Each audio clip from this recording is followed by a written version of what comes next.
வணக்கம் நேயர்களே, ஐரோப்பிய செய்திகளின் மதிய நேர செய்திகள். முதலில் தலைப்புச் செய்திகள். மாஸ்கோ அருகே அதிரடி, ரஷ்யாவின் முக்கிய ராணுவ தளவாட மையத்தின் மீது ட்ரோன் தாக்குதல். ஐரோப்பாவில் தீரும் எரிபொருள், 1/3 விமானங்கள் ரத்து செய்யப்படும் அபாயம். ஈரானில் உச்சக்கட்ட அடக்குமுறை, இரவும் பகலும் வீதிகளில் ரோந்து சுற்றி போராட்டக்காரர்களை அச்சுறுத்தும் ஏஜெண்டுகள்.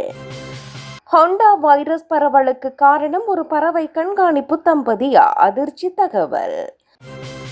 ஜெர்மனியின் அதிரடி வேட்டை, தீவிர வலதுசாரி இளைஞர் குழுக்களுக்கு எதிராக நாடு தழுவிய சோதனைகள். நேட்டோ குறித்து டிரம்பின் மிரட்டல், தற்காப்பு குறித்து ஐரோப்பிய நாடுகள் அவசர ஆலோசனை. ஐரோப்பாவில் தஞ்சம் புகுந்த ரஷ்ய எதிர்ப்பாளர்களுக்கு கொலை மிரட்டல். அமெரிக்கா தோற்பது உறுதி, ஈரானுடனான போரில் சரிவை சந்திக்கும் 3 காரணங்களை அடுக்கும் சீன நோஸ்டடாமஸ். இனி விரிவான செய்திகள். ரஷ்ய பாதுகாப்பு அமைச்சகத்தின் மிக முக்கியமான ராணுவ தளவாட மையத்தை இலக்கு வைத்து உக்ரைன் ட்ரோன் தாக்குதல் நடத்தியுள்ளது. மாஸ்கோவிற்கு அருகில் உள்ள இந்த மையம் போர்க்களத்துக்கு தேவையான ஆயுதங்களை விநியோகிக்கின்ற முக்கிய இடமாக கருதப்படுகிறது. இந்த தாக்குதலால் அப்பகுதியில் கடுமையான தீ விபத்து ஏற்பட்டதாகவும் வெடிசத்தங்கள் கேட்டதாகவும் தகவல்கள் தெரிவிக்கின்றன. உக்ரைன் எல்லைக்குள் ரஷ்யா நடத்தி வரும் தாக்குதல்களுக்கு பதிலடியாக ரஷ்யாவின் உள்நாட்டு பகுதிகளில் உக்ரைன் தனது தாக்குதல்களை தீவிரப்படுத்தியுள்ளது.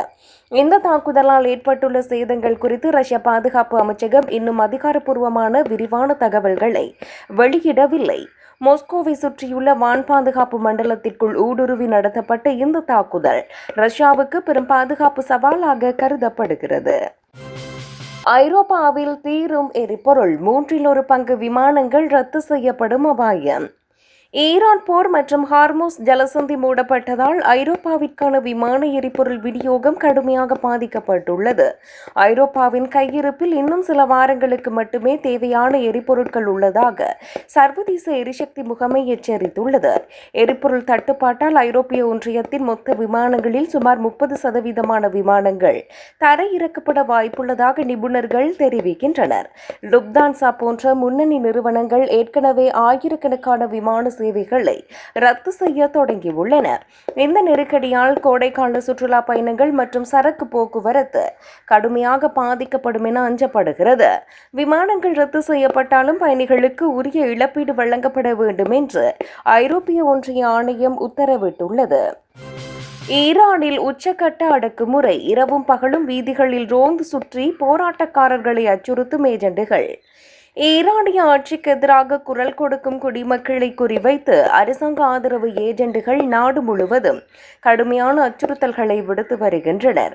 போராட்டக்காரர்களை கண்டறிந்து அவர்களை கைது செய்வதற்காக பாதுகாப்பு படையினர் மற்றும் ரகசிய ஏஜெண்டுகள் இரவும் பகலும் வீதிகளில் தீவிர ரோந்து பணிகளில் ஈடுபட்டுள்ளனர். வீதிகளில் நடமாடும் பொதுமக்களை சோதனையிடுவதன் மூலமும் நவீன கண்காணிப்பு கருவிகளை பயன்படுத்தியும் மக்கள் மத்தியில் ஒருவித அச்ச உணர்வை அரசு ஏற்படுத்தி வருகிறது. குறிப்பாக ஆட்சிக்கு எதிரான கருத்துக்களை பகிர்பவர்கள் மற்றும் போராட்டங்களில் பங்கேற்பவர்கள் குறிவைக்கப்பட்டு துன்புறுத்தப்படுவதாக மனித உரிமை அமைப்புகள் குற்றம் சாட்டுகின்றன. அரசாங்கத்தின் இந்த தீவிர கண்காணிப்பு நடவடிக்கை மக்களின் அடிப்படை சுதந்திரத்தை பறிப்பதாக சர்வதேச அளவில் கண்டனங்கள் எழுந்துள்ளன. இத்தனை ஒடுக்குமுறைகளையும் மீறி ஈரானிய மக்கள் தங்கள் உரிமைகளுக்காகவும் ஆட்சி மாற்றத்துக்காகவும் தொடர்ந்து பல்வேறு வழிகளில் போராட்டங்களை முன்னெடுத்து வருகின்றனர். ஹோண்டா வைரஸ் பரவலுக்கு காரணம் ஒரு பறவை கண்காணிப்பு தம்பதியா? அதிர்ச்சி தகவல்.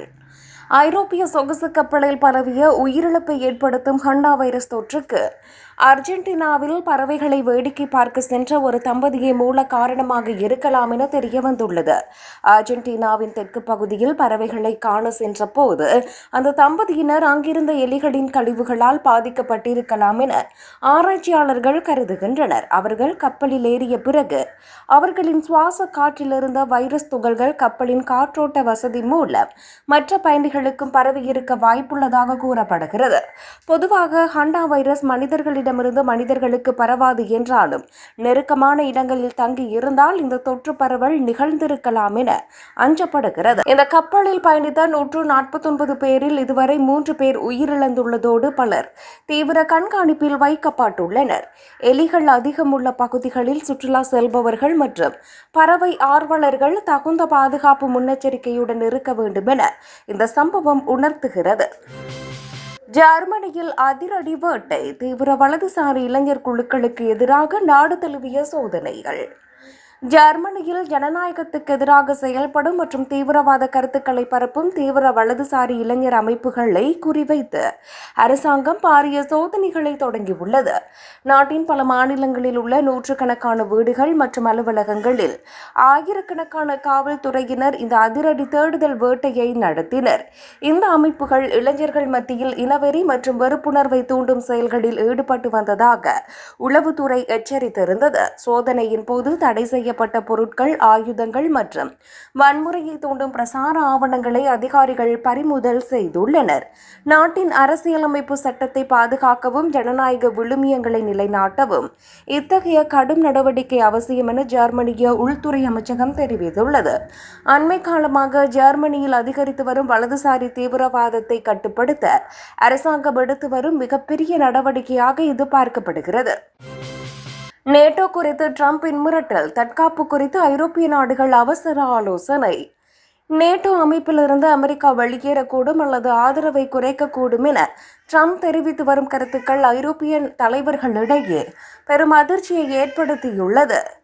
அமெரிக்காவின் பாதுகாப்பு கூட இன்றி ஐரோப்பாவால் தன்னை தற்காத்துக் கொள்ள முடியுமா என்ற இக்கட்டான நிலைக்கு பல நாடுகள் தள்ளப்பட்டுள்ளன.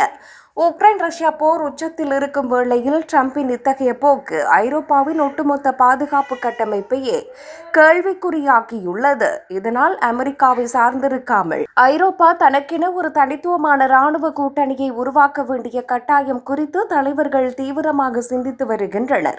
குறிப்பாக பிரான்ஸ் மற்றும் ஜெர்மனி போன்ற நாடுகள் தங்கள் பாதுகாப்பு செலவினங்களை அதிகரிக்கவும் அணுவாயுத பாதுகாப்பு திறனை மேம்படுத்தவும் ஆலோசித்து வருகின்றன. ட்ரம்பின் இந்த திடீர் நிலைப்பாடுகள் பல தசாப்தங்களாக இருந்து வந்த உலகளாவிய இராணுவ கூட்டணிகளில் பெரும் விரிசலை ஏற்படுத்த வாய்ப்புள்ளதாக அரசியல் நிபுணர்கள் எச்சரித்துள்ளனர். ஐரோப்பாவில் தஞ்சம் புகுந்த ரஷ்ய எதிர்ப்பாளர்களுக்கு கொலை மிரட்டல். ரஷ்ய அதிபர் புட்டினுக்கு எதிராக குரல் கொடுத்துவிட்டு ஐரோப்பாவுக்கு புலம்பெயர்ந்த அரசியல் எதிர்ப்பாளர்கள் அங்குள்ள தங்கள் வீடுகளிலேயே குறிவைக்கப்படுவதாக முறைப்பாடு எழுந்துள்ளது. தங்களை யாரோ மர்ம நபர்கள் கண்காணிப்பதாகவும் லேசர் கருவிகள் மூலம் சிவப்பு புள்ளி காட்டி தங்களுக்கு மரண பயத்தை ஏற்படுத்துவதாகவும் பல செயற்பாட்டாளர்கள் தெரிவித்துள்ளனர். குறிப்பாக பிரான்ஸ், ஜெர்மனி மற்றும் ஸ்பெயின் போன்ற நாடுகளில் வசிக்கும் ரஷ்ய அதிருப்தியாளர்கள் மீது ரகசிய ஏஜென்ட்டுகள் தாக்குதல் நடத்தலாம் என உளவுத்துறை எச்சரித்துள்ளது. இது தனிநபர்கள் மீதான மிரட்டல் மட்டுமல்ல, ஐரோப்பிய நாடுகளின் இறையாண்மைக்கு ரஷ்யா விடுத்துள்ள சவால் என அந்நாட்டு பாதுகாப்பு அமைப்புகள் கருதுகின்றன. அண்மையில் ஸ்பெயினில் ரஷ்ய விமானி ஒருவர் சுட்டுக் கொல்லப்பட்ட சம்பவத்தை தொடர்ந்து புலம்பெயர்ந்த ரஷ்யர்களுக்கு வழங்கப்படும் பாதுகாப்பு பல மடங்கு அதிகரிக்கப்பட்டுள்ளது. ரஷ்யாவின் இந்த நிழல் யுத்தம் ஐரோப்பிய தலைநகரங்களில் ஒருவிதமான அச்சத்தையும் பதற்றத்தையும் உருவாக்கியுள்ளதாக சர்வதேச ஊடகங்கள் செய்தி வெளியிட்டுள்ளன. அமெரிக்கா தோற்பது உறுதி, ஈரானுடனான போரில் சரிவை சந்திக்கும் 3 காரணங்களை அடுக்கும் சீன நோஸ்டடாமஸ். அமெரிக்காவிற்கும் ஈரானுக்கும் இடையே போர் வெடிக்கும் என்பதை சரியாக கணித்த சீனாவின் பிரபல அரசியல் ஆய்வாளர் இந்த போரில் அமெரிக்கா பெரும் பின்னடைவை சந்திக்கும் என எச்சரித்துள்ளார். அமெரிக்காவின் தோல்விக்கு முதல் காரணமாக அதன் உதிரிபாக விநியோக சங்கிலி பலவீனமடைந்துள்ளதையும் உள்நாட்டில் நிலவி வரும் பொருளாதார நெருக்கடியையும் அவர் சுட்டிக்காட்டியுள்ளார். இரண்டாவதாக ஈரானின் நிலப்பரப்பு மற்றும் அதன் நவீன ஏவுகணை தொழில்நுட்பம் அமெரிக்காவின் வான்வழி தாக்குதல்களை முறியடிக்கும் வலிமை கொண்டவை என அவர் குறிப்பிட்டுள்ளார். மூன்றாவதாக ஐரோப்பிய நாடுகள் மற்றும் நேட்டோ கூட்டாளிகளிடம் அமெரிக்காவுக்கு போதிய ஆதரவு இல்லாதது அந்த நாட்டை சர்வதேச அளவில் தனிமைப்படுத்தும் என கண்டித்துள்ளார். மேலும் மத்திய கிழக்கில் நீண்ட காலமாக தொடரும் போர் அமெரிக்க இராணுவத்தின் மன உறுதியை குறைத்துள்ளதாகவும் இது ஈரானுக்கு சாதகமாக அமையும் என்றும் அவர் தெரிவித்துள்ளார். ஏற்கனவே இவர் கணித்தபடி ஈரான் மீதான ட்ரம்பின் தாக்குதல்கள் உண்மையான நிலையில் தற்போது இவர் வெளியிட்டுள்ள இந்த 3 காரணங்கள் உலக அரங்கில் பெரும் விவாதத்தை கிளப்பியுள்ளன.